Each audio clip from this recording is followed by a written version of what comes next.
यही नहीं रहेगा। हम लोग चौथे स्टैंडर्ड से पढ़ते हैं, सब सर्वांगीण विकास की बात करते हैं। आप जब पढ़िएगा, सब लोग पढ़े होंगे चौथे स्टैंडर्ड में, कि भाई संतुलित आहार क्या है, सब पढ़ते हैं ना।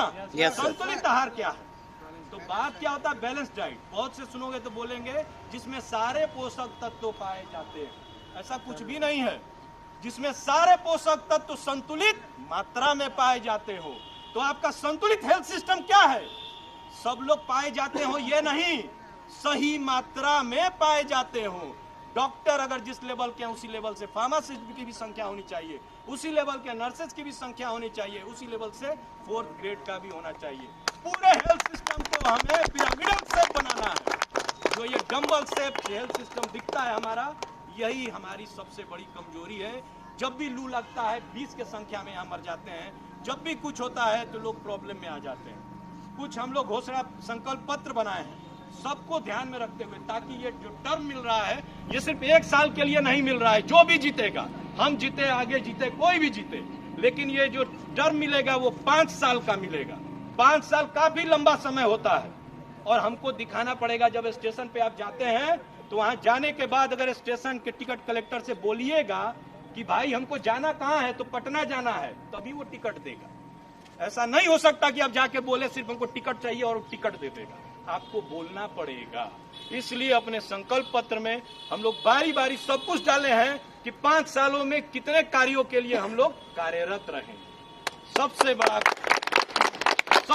चीज हमारे दिमाग में जो आता था, हर इंडिया के हर एक काउंसिल में घूम के देखिए, मैक्सिमम काउंसिल हम लोग फार्मासिस्ट को टर्म इंश्योरेंस देती है, लेकिन हमारा बिहार का काउंसिल कोई टर्म इंश्योरेंस नहीं देता। बहुत सारे फार्मासिस्ट एक्सीडेंट करके डेथ कर जाते हैं, उस समय लोग आपस में हम लोग चंदा जुटाते हैं। ये हुआ, बहुत बार हुआ, औरंगाबाद में हुआ, हर जगह हुआ, लेकिन काउंसिल हमको कुछ नहीं देती है, जबकि कलेक्शन बहुत बड़ा होता है। इसलिए जो भी फार्मासिस्ट हैं उनको एक टर्म इंश्योरेंस जरूर दिया जाए। अगर हम लोग आते हैं तो टर्म इंश्योरेंस सारे फार्मासिस्ट का जरूर कराएंगे।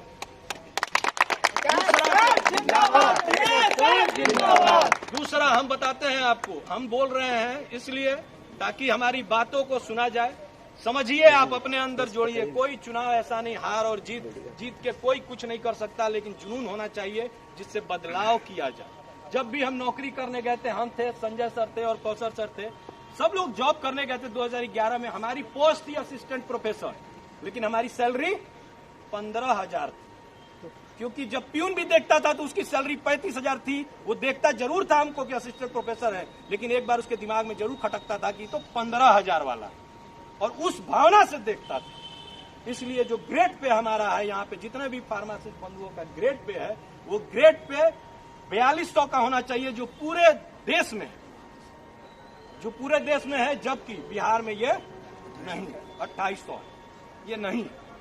ये भी हम लोग के साथ गलत हो रहा है, इस पे भी हमको कार्य करना होगा। ये अकेले विकास नहीं कर सकता, आपका सहयोग चाहिए, और आपके सहयोग के बिना ये बदलाव संभव नहीं है। विकास सर जिंदाबाद, जिंदाबाद। अभी आप देखे होंगे कुछ दिन पहले गवर्नमेंट ने वैकेंसी निकाली थी, टीचर 50,000 का जॉब छोड़ के प्राइवेट में और गवर्नमेंट के पास आ गए थे, क्योंकि हम बिहारियों की तो आदत है कि सरकारी नौकरी चाहिए, और उसका फायदा उठाते हुए सरकार अगर कर रही है तो हम लोग अगर काउंसिल में आते हैं तो जरूर पीसीआई से बात करेंगे कि सैलरी 6 पे में रहे और उनका जॉब इस तरह का न रहे, और सैलरी अकाउंट पे ही हो और अच्छी सैलरी दीजिए। आप सबसे बड़ी बात बताते हैं, बिहार से पलायनवाद होता था, लोग बाहर पढ़ने के जाते थे, लेकिन विगत 4 सालों में ये पलायनवाद पे बहुत तगड़ा चोट हम लोग एजुकेशन सिस्टम की तरफ से किए हैं। आप आज देखे होंगे बहुत सारे बच्चे बिहार में ही पढ़ते हैं। ये बदलाव है, 4 साल 5 सालों में ये बदलाव है। हम आपको विश्वास दिलाते हैं, डेडिकेशन रहा तो इंडस्ट्रियल कॉरिडोर भी होगा बिहार में, फार्माको विजिलेंस सेंटर भी होगा, और हम जो बद्दी में जॉब करने जाते हैं वो बद्दी नहीं जाना पड़ेगा, हम बिहार में ही लाएंगे, क्योंकि हमारे पास सबसे बड़ा संघर्ष करो, हम तुम्हारे साथ हैं, संघर्ष करो, हम तुम्हारे साथ हैं। एक चीज और चलता है फार्मेसी वालों के साथ, प्राइवेट में अगर जॉब करते हैं तो आए दिन उनको देखिएगा कोई नहीं है, कल भी उनको निकाल दिया जाता है, कभी भी हड़का के कभी भी प्राइवेट सेक्टरों में टप से निकाल दिया जाता है, उसके खिलाफ भी कभी आवाज नहीं होती। अगर हम लोग आते हैं, मेंबर बनते हैं और आपका समर्थन पाते हैं, तो आप कभी भी पीछे नहीं देखिएगा हमको। हम लोग जरूर सामने खड़ा होंगे और इसके खिलाफ भी लड़ेंगे, क्योंकि कानून हम लोग भी जानते हैं। तो इसलिए भी हम लोग लड़ेंगे और आगे बढ़ेंगे। ये संकल्प पत्रों में हम लोगों ने लिख के दिया है, छिपा के नहीं जो बोल रहे हैं, ये लिख के दिया है ताकि कागज कभी मरता नहीं, वो जिंदा रहेगा। और आप 5 साल होते हैं इस तरह का सवाल हमसे पूछते रहेंगे कि आप कमिटमेंट किए थे। ये इसलिए कमिटमेंट है, अपने आप को टारगेट दिया जा रहा है। हम लोग अपने आप को टारगेट यहाँ दे रहे हैं कि अगर हमें काम करना है तो 5 सालों में काम करना है और लिख के काम करना है। आरबीएसके के लोगों में हम बता रहे हैं आपको, मेरे बहुत सारे मित्र आरबीएसके में जॉब किए, बहुत सारे मित्र जिनके पास एमफार्म था सब छोड़ के चले आए, टीचिंग में वापस चले आए। सब लोग टीचिंग में चले आए। क्यों?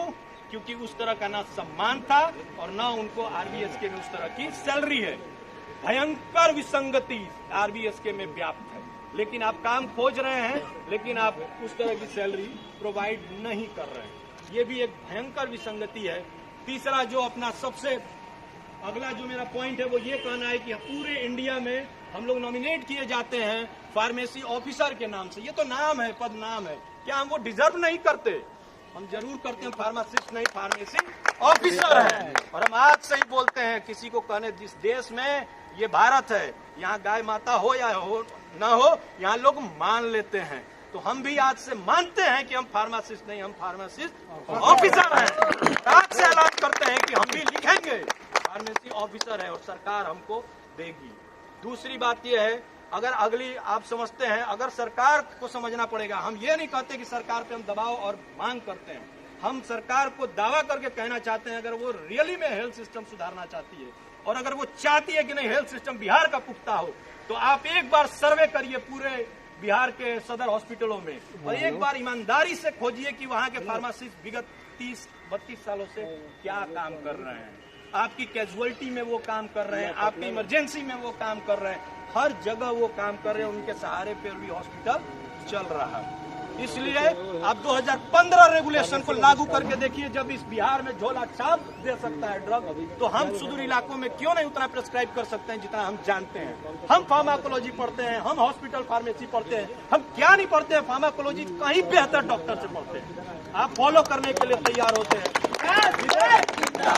विदेश की हर नीति आप फॉलो करने के लिए तैयार हैं। आप कहते हैं कि हम विदेश से रोड बनाएंगे, विदेश की तरह हम फॉरेन की तरह एजुकेशन सिस्टम लाएंगे, तो अपना हेल्थ सिस्टम क्यों नहीं हम फॉरेन की तरह बनाएंगे?